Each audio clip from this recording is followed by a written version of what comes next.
उधम सिंह नगर में सीएम धामी ने किया सरस मेले का शुभारंभ। कहा स्वरोजगार से दूर होगी बेरोजगारी। 15 दिसंबर तक लंबित आवेदनों पर ऋण उपलब्ध कराने के आदेश। हरिद्वार पहुंचे मध्य प्रदेश सीएम शिवराज से मिलने पहुंचे सीएम धामी। कहा शिवराज सिंह चौहान भाजपा के वरिष्ठ नेता और हमारे मार्गदर्शक। रुद्रपुर में अपने दोस्त को नहीं भूले सीएम धामी। राजमा चावल की ठेले पर खाना खाकर पेश की दोस्ती की मिसाल। पुराने दिनों को याद करते हुए सीएम धामी हुए भावुक। उत्तराखंड में सार्वजनिक अवकाशों की सूची जारी। चंद्र दर्शन के मुताबिक मनाए जाएंगे त्योहार। सचिव प्रभारी विनोद कुमार सुमन ने जारी किया लिस्ट। पीएम मोदी के आगमन से पहले तैयारियां तेज। कार्यक्रम को ऐतिहासिक बनाने में जुटे भाजपाई। रैली से पहले भाजपा नेताओं का हुआ कोविड टेस्ट। उत्तराखंड कांग्रेस ने शुरू किया चुनाव घोषणा पत्र तैयारी का तीसरा चरण। राजस्थान छत्तीसगढ़ की टीम विधानसभा क्षेत्रों जाकर लेगी सुझाव। आप देख रहे हैं की न्यूज, खबरों का सारथी। नमस्कार, खबर उत्तराखंड में आपका स्वागत है। मैं हूं प्रियंका। सबसे पहले बात करेंगे देहरादून की। 2022 की सार्वजनिक अवकाश की सूची हुई जारी। चंद्र दर्शन के मुताबिक मनाए जाएंगे त्योहार। चंद्र दर्शन के मुताबिक मनाए जाएंगे त्योहार। चंद्र दर्शन के बदले जा सकते हैं सार्वजनिक अवकाश। चंद्र दर्शन के बदले जा सकते हैं सार्वजनिक अवकाश। सचिव प्रभारी विनोद कुमार सुमन ने जारी की लिस्ट।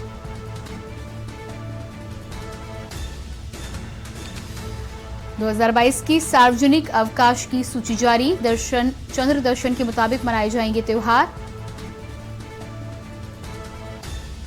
चंद्र दर्शन के बदले जा सकते हैं सार्वजनिक अवकाश। सचिव प्रभारी विनोद कुमार सुमन ने जारी की लिस्ट।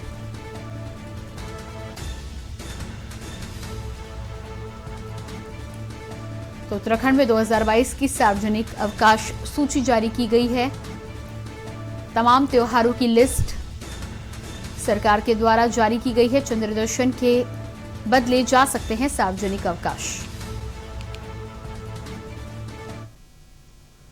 उत्तराखंड के मुख्यमंत्री पुष्कर सिंह धामी आज हरिद्वार के देव संस्कृति विश्वविद्यालय पहुंचे, जहां उन्होंने मध्य प्रदेश के मुख्यमंत्री शिवराज सिंह चौहान से शिष्टाचार भेंट की। इस अवसर पर मुख्यमंत्री पुष्कर सिंह धामी ने उत्तराखंड में भू कानून को लेकर सरकार में चर्चा होने की बात कही थी।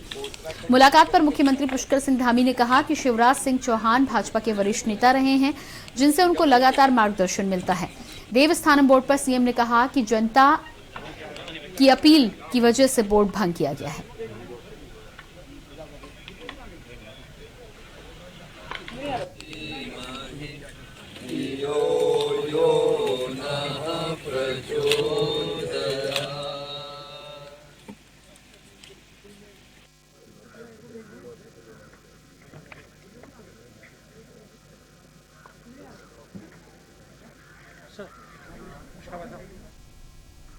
खबर रुद्रपुर से है, जहां पुराने समय में विधायक व युवा नेता के रहते जिस मित्र के यहां पुष्कर सिंह धामी राजमा चावल खाते थे, उसी मित्र के यहां सीएम बनने के बाद पुष्कर सिंह धामी जा पहुंचे और राजमा चावल का स्वाद चखा। इस दौरान उनके साथ प्रभारी मंत्री यतीश्वर आनंद, भाजपा जिलाध्यक्ष शिव अरोरा, शहर विधायक राजकुमार ठुकराल भी मौजूद रहे। बताते चले कि युवा नेता व विधायक रहते हुए पुष्कर सिंह धामी अक्सर यहाँ आते थे और राजमा चावल खाया करते थे। वहीं पुराने दिनों को याद करते हुए सीएम धामी ने एक बार फिर अपने मित्र के प्रतिष्ठान रस्तोगी राजमा चावल पहुंचकर राजमा चावल का लुत्फ उठाया।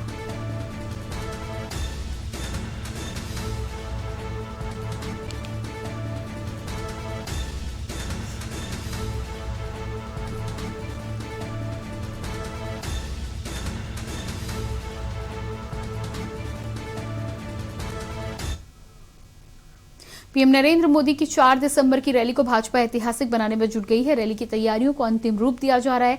मंडल स्तर तक रैली की तैयारियां की जा चुकी है। प्रयास यह है कि लाखों व्यक्तियों को रैली में लाया जाए। हर बूथ से कार्यकर्ता व आम नागरिक इस रैली में आए 3 प्रदेश के महामंत्रियों को रैली के लिए जिम्मेदारी दी गई है। देहरादून महानगर, देहरादून जिला और हरिद्वार की बैठकें हो चुकी हैं। वहीं टिहरी व पौड़ी की बैठक भी चल रही है।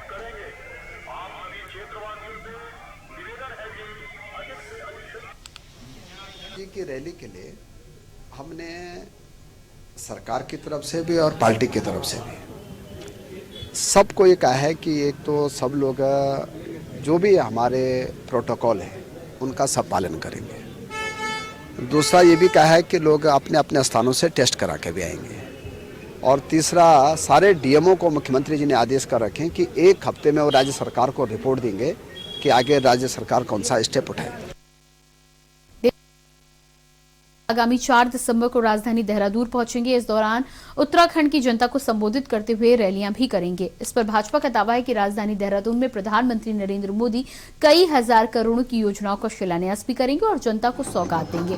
विपक्ष इसे लेकर भाजपा पर प्रहार करता हुआ नजर आ रहा है। नेता प्रतिपक्ष प्रीतम सिंह ने कहा कि प्रधानमंत्री के दौरे के दौरान शिलान्यास की जाने वाली योजनाओं को सिर्फ जुमलेबाजी बताया।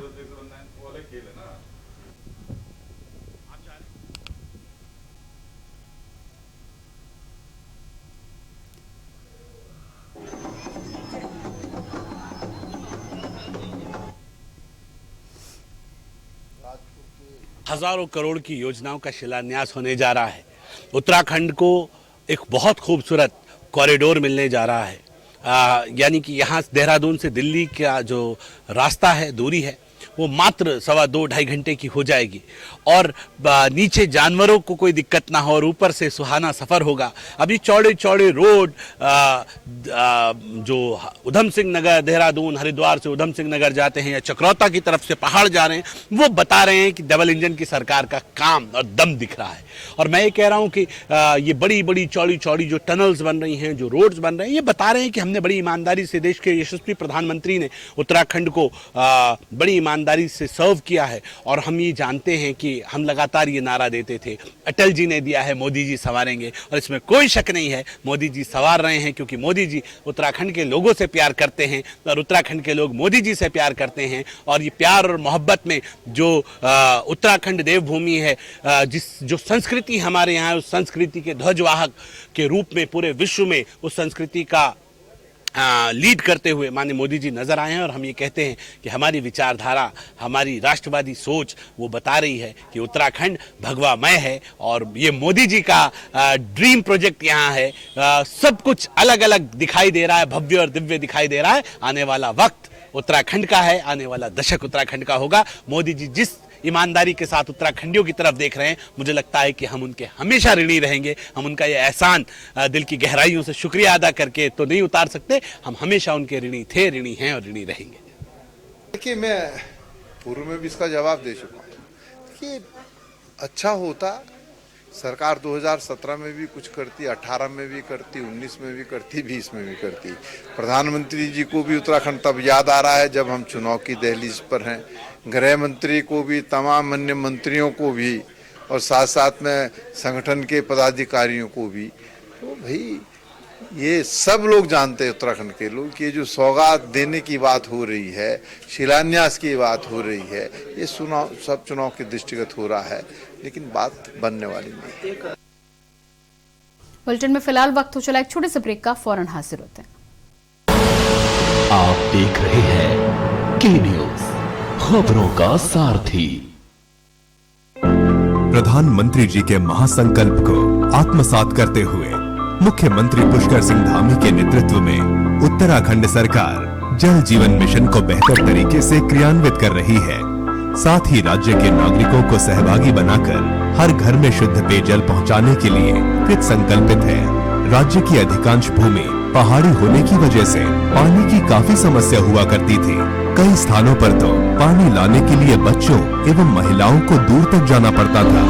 जल जीवन मिशन से शुद्ध पेयजल की समस्या काफी हद तक दूर हुई है। जल जीवन मिशन के तहत हमारी ग्राम पंचायत में पानी की समस्या काफी हद तक खत्म हो चुकी है और सभी ग्राम वासियों के पास हर घर में नल और हर घर में जल है। अब घर में भरपूर पानी आने से स्थानीय लोगों ने घर में ही पर्यटकों के लिए होम स्टे जैसी सुविधाएं प्रारंभ कर दी हैं, जो पर्यटकों के लिए ठहरने का बेहतर विकल्प भी है। स्थानीय लोगों के लिए आजीविका का एक जरिया बना है। हमारे यहाँ पहले 1-2 होम स्टे हुआ करते थे और उनके लिए वो लोग टैंकर से पानी डलवाते थे, लेकिन अब सभी को पानी पर्याप्त मात्रा में मिल रहा है तो सभी ने होम स्टे बनाने शुरू कर चुके हैं और लोगों को इससे काफी फायदा है।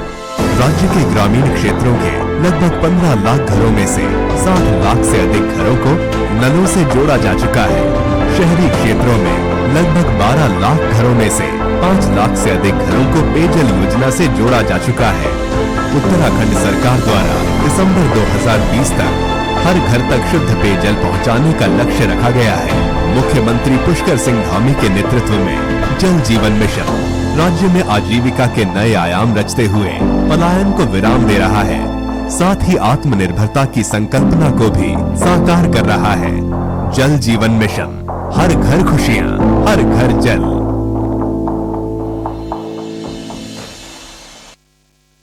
जुबान के लिए उड़ चला गैरों की जमीन पर, खुशबू अपने पन की ढूंढता और दूर कितना भी जा, इस जुबान से दूर ना जा पाओगे। रुमल, बोलो जुबान केसरी। आप देख रहे हैं के न्यूज, खबरों का सारथी। ब्रेक के बाद अगली खबर लालकुआं से है, जहां आम आदमी पार्टी के प्रदेश प्रभारी दिनेश मोहनिया लालकुआं पहुंचे, जहां आप कार्यकर्ताओं ने उनका जोरदार स्वागत किया। इस दौरान आम आदमी पार्टी के प्रदेश प्रभारी दिनेश मोहनिया के नेतृत्व में विशाल रैली निकाली गई, जिसके बाद घोड़ा नाला पहुंचकर एक जनसभा का आयोजन किया गया। वहीं दिनेश मोहनिया ने जनसंवाद करते हुए दिल्ली में आपकी सरकार की उपलब्धियां गिनाई और उनसे उत्तराखंड में आम आदमी पार्टी को मजबूत करने की बात कही।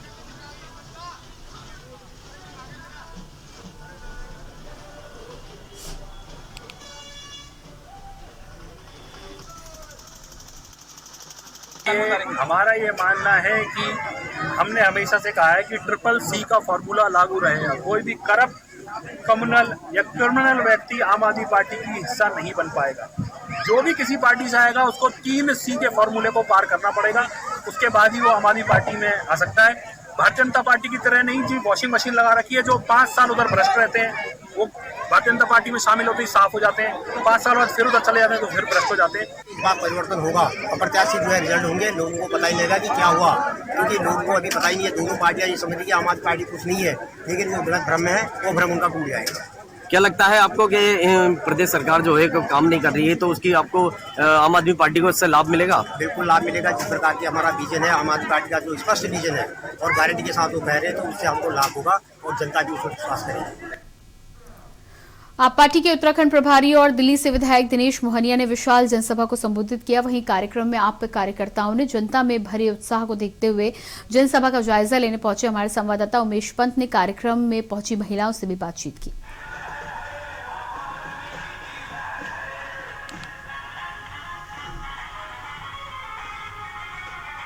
आम पार्टी के द्वारा विजय संग्राम रैली का आयोजन किया गया है, जिसमें दिनेश मोहनिया पहुंचेंगे और जो कि आम आदमी के प्रवक्ता और प्रदेश प्रभारी हैं। इसके अलावा टिकटों का बंटवारा भी होना है और लगातार सुबह से ही यहाँ पे जो लोग हैं वो भारी संख्या में जुटने शुरू हुए हैं। जगह जगह से अलग अलग लोग आए हैं। कुछ महिलाएं मेरे साथ हैं। कहाँ से आए हैं आप और क्यों आए हैं यहाँ पे? क्या नाम आपका? क्यों आए हैं यहाँ रैली में? आम आदमी को जिताना है। क्या चाहते हैं आम आदमी पार्टी से? विकास किस मुद्दों में विकास में मोहर लगेगी? रोडें, सड़कें, पानी, बिजली ये सब मिलना चाहिए। हमारा क्या क्या होना चाहिए? विकास रोड और पानी, रोड, बिजली सबके लिए सुविधा। हाँ। खासकर बुजुर्गों के लिए क्या सुविधा होनी चाहिए? सुविधा के लिए आप सुविधा के लिए बुजुर्ग होना चाहिए। सुविधा के लिए बच्चों का भला चाहिए। बच्चों का भला चाहिए। हमारे साथ कुछ महिला है यहाँ पे। कहाँ से आए आप? वोट भी चाहिए और आम आदमी पार्टी के पक्ष में आए। किस तरीके से वोट देंगे और क्यों देंगे आम आदमी पार्टी को? आज जन हो इस तरह का सुधार चाह रहे हैं। क्षेत्र में क्या समस्या है? रोजगार मिलना चाहिए। सब यहाँ का है। लगातार महिलाएं अपनी बात कर रही है कि विकास होना चाहिए, बच्चों के लिए अच्छी फैसिलिटी होनी चाहिए। महिलाएं और हैं मेरे साथ। कहाँ से आए हैं? क्या नाम है आपका? हम हल्दी चौड़ से आए हैं। हमारे भाई आम आदमी पार्टी से उठे हैं, चंद्रशेखर पांडे हैं और क्या कहते हैं उनको हम जिताना चाहिए। अच्छे आदमी हैं, वो विकास करेंगे, तो आम आदमी पार्टी को जिताना चाहते हैं। क्या विकास कम रह गया क्षेत्र में? विकास चाहिए, हमको रोड चाहिए, जिताना चाहिए। किसको वोट देंगे? आम आदमी पार्टी को। तो विकास के मुद्दों पर ये सब यहाँ पहुँचे हैं और प्रदेश प्रभारी को सुनने पहुंचे हैं और देखना होगा कुछ देर के बाद कार्यक्रम यहाँ से स्टार्ट होगा और अपने मंच उस मंच से दिनेश मोहनिया जो भी बोलेंगे उस पे जनता का किस तरह का सीधा असर रहेगा ये देखना बाकी होगा। उमेश पंत, के न्यूज, तालकुआ। बुलेटिन में फिलहाल वक्त एक छोटे से ब्रेक का, फौरन हाजिर होते हैं। आप देख रहे हैं के न्यूज, खबरों का सारथी। दिल्ली सरकार के स्कूलों के 3 लाख बच्चे, उनके 51,000 बिजनेस आइडियाज और सरकार की ओर से 60 करोड़ रुपए का सीड कैपिटल। ये है दुनिया का सबसे बड़ा startup program business blasters. Business blasters program के हर एपिसोड में हम मिलेंगे ऐसी ही 3 टीमों से जो इन्वेस्टर्स के सामने अपने बिजनेस आइडिया को करेंगी पिच, ताकि उन्हें अपने बिजनेस के लिए मिल सके इन्वेस्टमेंट। अब कल के बड़े बड़े बिजनेसमैन एंड वुमेन निकलेंगे दिल्ली सरकार के स्कूलों से। बिजनेस ब्लास्टर्स 28 नवंबर से हर रविवार शाम 7 बजे प्रमुख टीवी चैनल्स पर। पर ये दिल है कि चख रहा है उन्हीं अल्फाजों का दूर कितना भी जाओ, इस जुबान से दूर ना जा पाओगे। रुमर बोलो जुबान केसरी।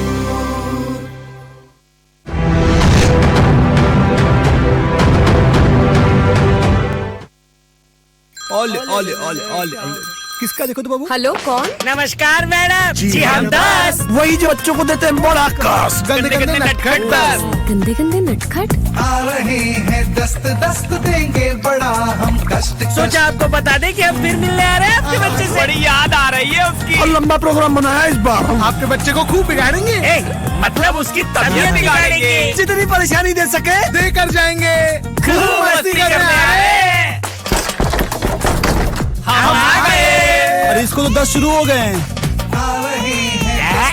दस्त ऐसे बताकर नहीं आते, तो दस्त के लिए तैयार रहना। घर में ORS है ना, और हाँ साथ में जिंक भी देना। दस्त की इलाज में देरी हुई तो शरीर में पानी और पोषण की कमी जानलेवा हो सकती है। इसलिए दस्त शुरू होते ही ORS और जिंक शुरू करें। तो दस्त के लिए तैयार रहना। घर में ORS है ना। घपला नहीं होता है तो वकील से बिल्कुल आएंगे। 4.5 साल में काम कराया योगी जी ने। थोड़ा बहुत तो वही जो हुआ फिर आएगी बीजेपी। पांडे जी बोल रहे थे कि सपा आएगी और जुनैद भाई बोल रहे हैं कि बीजेपी आएगी। तब दोबारा सरकार बनती दिख रही है। दोबारा सरकार बनती दिख रही है। दोबारा सरकार बनेगी। मीडिया पूरी उनकी है, पूरी पुलिस उनकी है, मिलिट्री उनकी, दुनिया की सारी चीजें उनकी है। कि हमारी क्या कुछ नहीं है। जनता जो है परेशान बनी पड़ी है। सरकार बनाती है, जनता तो अपनी जगह पे खड़ी रहती है। आजकल सिर्फ जातिवाद चलता है। यूपी जातिवाद है पूरा। मैंने एक बड़ी बात कह दी, अगर चुनाव होगा तो जातिवाद तो होगा। ये ऐसा क्यों लगता है? मुस्लिम किधर जाता दिखता है? मुस्लिम तो सब तरफ घूमता रहता है, टहलता रहता है, उसकी छोड़ दी। वो सारी रोडें टूटी हुई हैं, बिल्कुल मेन जगह। मैं तो नहीं संतुष्ट हूँ। जो राशन मिल रहा है वो उनको तक मिल रहा है। कोई हुकूमत, किसी हुकूमत ने कभी इस तरह की स्कीमें नहीं पहुंचाई।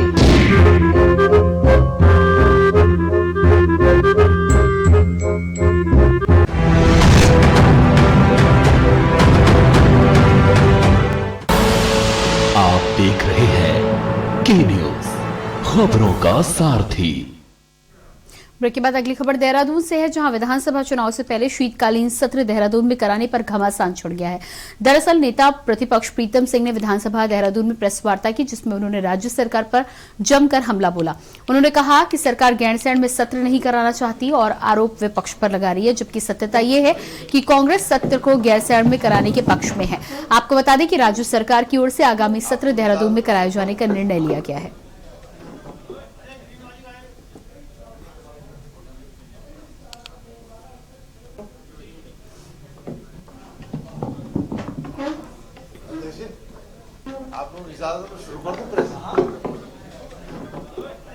देखिए, अभी सरकार को निर्णय लेना ना।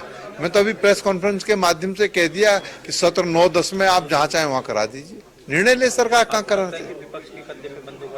देखिए, मैंने कहा ना कि विधानसभा अध्यक्ष जी ने अनौपचारिक रूप से मुझे और संसदीय कार्य मंत्री को बुलाया था, और उस दिन तक जो है सदन की तिथि भी तय नहीं थी। तो ये बात मैंने जरूर कही थी कि भाई आप एक और तो ग्रीष्मकालीन राजधानी कह रहे हो, सत्र शीतकालीन कर रहे हो। तो जब शीतकालीन सत्र कर रहे हो, सत्र हो सकता है शीतकालीन, तो राजधानी के परिप्रेक्ष्य में भी निर्णय ले लो। खबर देहरादून से है, जहां 4 दिसंबर को देहरादून में होने वाले प्रधानमंत्री नरेंद्र मोदी की जनसभा का कांग्रेस विरोध करेगी। युवा कांग्रेस की ओर से प्रधानमंत्री नरेंद्र मोदी के काफिले को काले झंडे दिखाए जाएंगे। युवा कांग्रेस जिला अध्यक्ष भूपेंद्र नेगी ने बताया कि मोदी सरकार की ओर से जनता से कई बड़े वादे किए गए थे, लेकिन सत्ता में आने के बाद सरकार अपने वादों को भूल गई। बीजेपी की सरकार के सत्ता में आते ही बेरोजगारी और महंगाई बढ़ी है। सरकार जनता की परेशानियों को कम करने की बजाय उसे बढ़ा रही है। इसके विरोध में कांग्रेस कार्यकर्ता कांग्रेस मुख्यालय से परेड ग्राउंड कूच कर पीएम नरेंद्र मोदी के कार्यक्रम का विरोध करेंगे।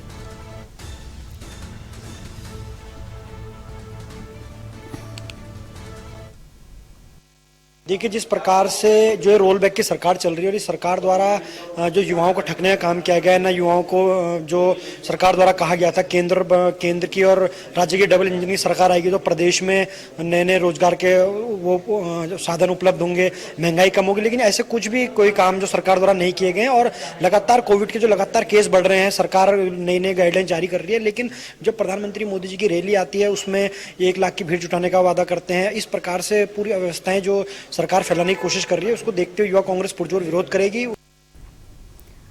कोरोना के नए वेरिएंट को लेकर जहां एक तरफ शासन प्रशासन अलर्ट मोड पर है और कोरोना टेस्टिंग पर पूरा जोर दिया जा रहा है, तो वहीं दूसरी तरफ लक्सर रेलवे स्टेशन पर बाहरी यानी दूसरे प्रदेशों से आने वाले यात्रियों की प्रॉपर कोरोना सैंपलिंग नहीं की जा रही है। ऐसे में कोरोना को लेकर बनाया जा रहा चक्र कहीं न कहीं टूट सकता है और हरिद्वार देहात क्षेत्र में कोरोना का प्रकोप एक बार फिर बड़ी मुसीबत खड़ी कर सकता है।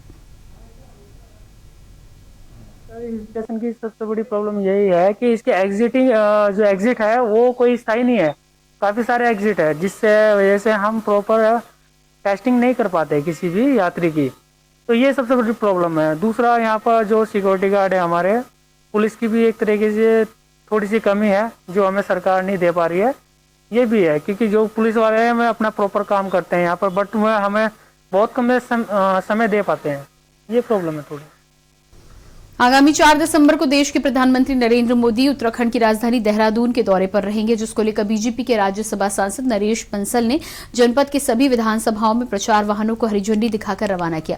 देहरादून के बीजेपी महानगर कार्यालय से जिले की 10 विधानसभाओं के लिए ई रिक्शा वाहन और टेम्पो रवाना किया गया। इसका उद्देश्य 4 दिसंबर को होने वाली रैली में सभी को निमंत्रण भेजना और स्थानीय लोगों को इस महारैली में आने का आह्वान करना है। उन्होंने बताया कि इस महारैली से 2022 के विधानसभा चुनाव का आगाज किया जाएगा। साथ ही बंसल ने बीजेपी के राष्ट्रीय अध्यक्ष जेपी नड्डा को जन्मदिवस की बधाई भी दी।